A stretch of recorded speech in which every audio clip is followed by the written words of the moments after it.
Let's talk about some of the connectors used for connecting your RGB Inferno or Blaze LED strip light. The first and most basic connector is this connector here. This is a snap connector.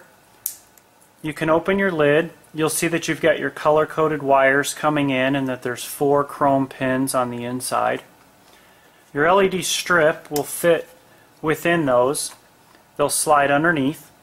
One of the things you want to make sure of is that you have your voltage, which is going to be marked by a little plus mark with the number 12V, and that's going into the appropriate wire. If we were to insert it this way, it's backwards because the blue wire would actually be going in there. So this connector would need to be flipped around. You'll want to make sure that you peel back the adhesive backing before you slip it under. You'll just make sure that you just give it a slight little wiggle back and forth until it's securely underneath all of the chrome pins. Once you have it done, you can snap your door closed, and now you've got your connection and you can move on to your next one. In some cases though, you're going to need to be able to lengthen the distance between the connector and the LED strip light.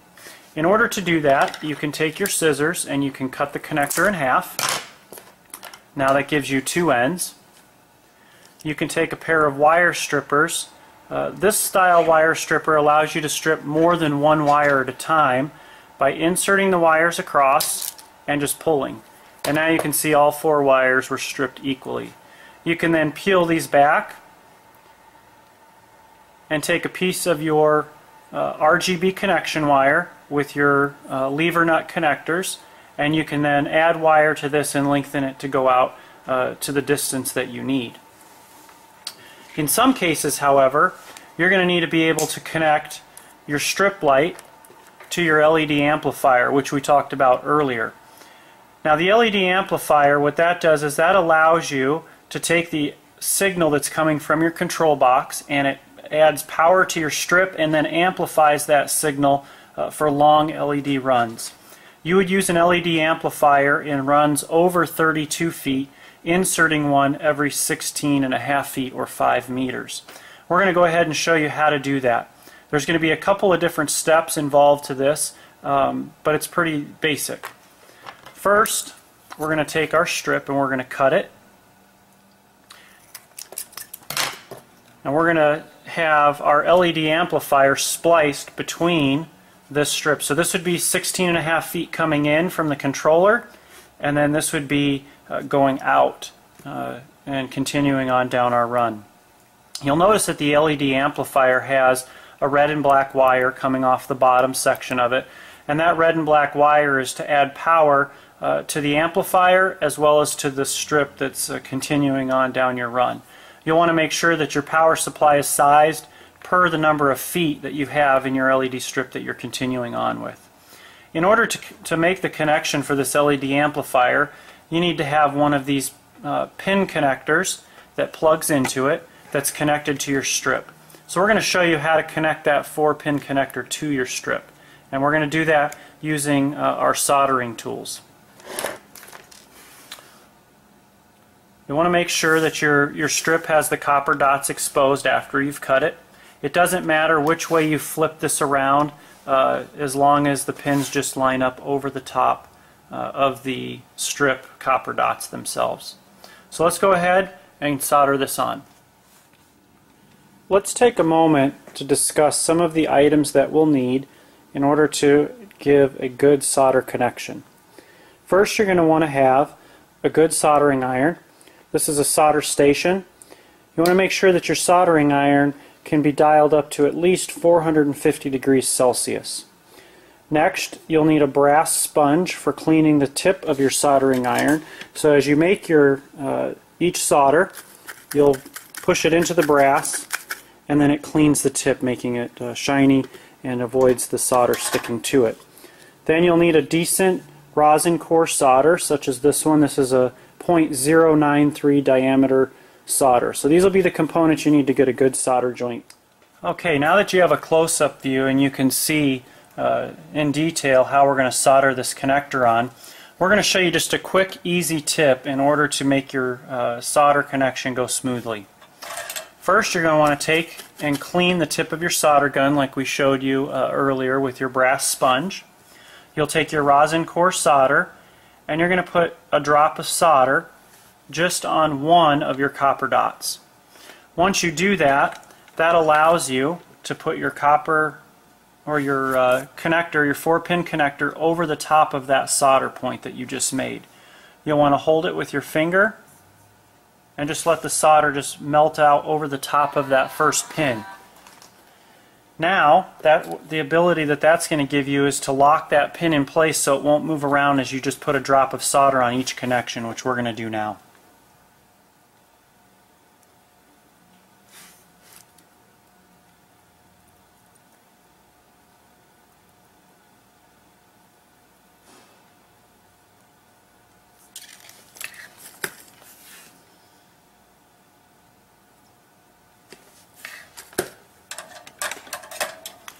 Now you can see that that 4-pin connector is securely fastened to your strip, and you just want to make sure that none of those connections are loose.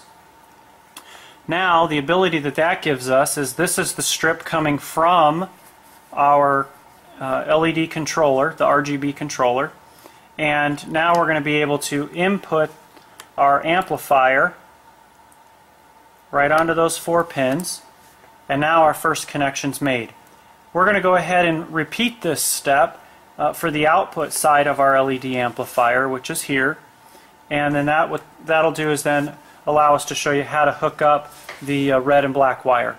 So let's go ahead and repeat that step and then we'll hook up the wire. Now that we need to insert our LED amplifier between our 2 strips, we've got our 2 4-pin connectors that are soldered onto the end of our strip so that our amplifier now will fit between them. But we need to be able to connect the red and black wires coming out of the LED amplifier and have them run back to our power supply. So what we're going to do is we're going to show you a couple different ways you can do that. We're going to use our wire strippers again. We're going to strip our connection wire back. This is the connection wire that would run back to the power supply. There's several ways that you can connect it. You can use the lever nut connectors, which keep in mind that with each lever nut connector you're going to use one for each color of wire. So you would use one for the red wire and you would use one for the black wire. And then you would take your red and black wire from your RGB amplifier and you would insert the red wire in with the red wire from your power supply and snap it down, and then the same thing with the black wire. You would insert that in and snap it down. And now you've got a connection that runs back and gives you your power. Another option that you have is going to be to use your male and female barrel connectors. Now your male and female barrel connectors will plug together, so you can take the wire from your amplifier and plug it into one side, and then the wire coming from your power supply into the other side. So you have 2 ways of connecting it. So once that connection's made, all you have to do is take and make sure that you look here clearly. It's marked input. So input would be the input from your RGB controller side where the lights are coming from, and output would be the lights going out to the end of your run. And once you plug that in, now you're set. And this amplifier will then carry the signal every 16 feet and amplify it so that you don't lose signal and then your lights end up doing something different down the run. In case you don't have the ability to solder on your connections as we've just shown you, we're going to show you how you can use the connectors that are included with your amplifier to make this connection.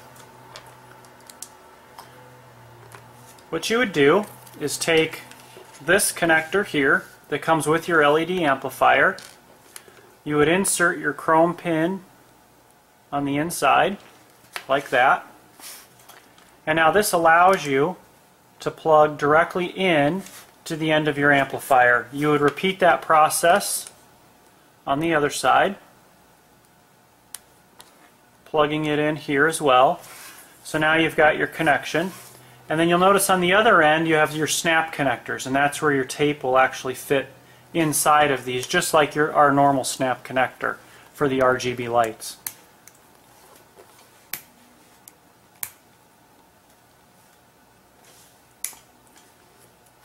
So you'll go ahead, you'll open it up, you'll take your LED strip, you'll slide it right inside underneath the chrome pins and snap it down. And now you've got your connection made for your amplifier.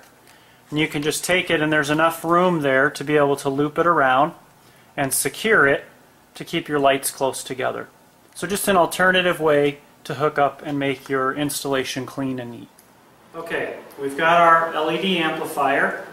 We've taken a piece of our connection wire and we've run it all the way back to our power supply. So no matter where you are in your installation with your LED amplifier, you need to have the wire that's coming off of the bottom of it connected to a wire running all the way back to your power supply. Once you do that, you'll then be able to take your amplifier, and you'll notice that on your amplifier there's a little black arrow that has the positive marked on it, and you'll just want to make sure that your LED strip also that has the 12 volt positive is going in and matching up with that. So we've got our input side here, so we're matching up our 12 volt positive on our strip to our positive mark on our amplifier.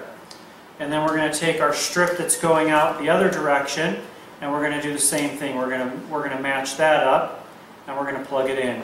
And now you can see that we've got our light, and this is giving power to the next strip, as well as we go through these different color changing modes, it's amplifying the signal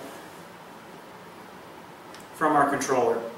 So you'll make this same connection with each additional reel that you connect to this particular controller. You'll put one of these amplifiers in. And what's nice is this is the smallest amplifier on the market today. There is nothing smaller. Your normal amplifiers used to be about the size of this controller. We've reduced that technology down to something that's not much bigger than your thumb, and it's very thin. It's not even quite 3/16 of an inch thick by about 1.5 inches long. And what that does is if you're doing lighting and crown molding or in a niche somewhere in a cove, it allows you to use the amplifier in a very small location without running a bunch of wires to get you there. So that's how you hook up the basics of an LED color changing system.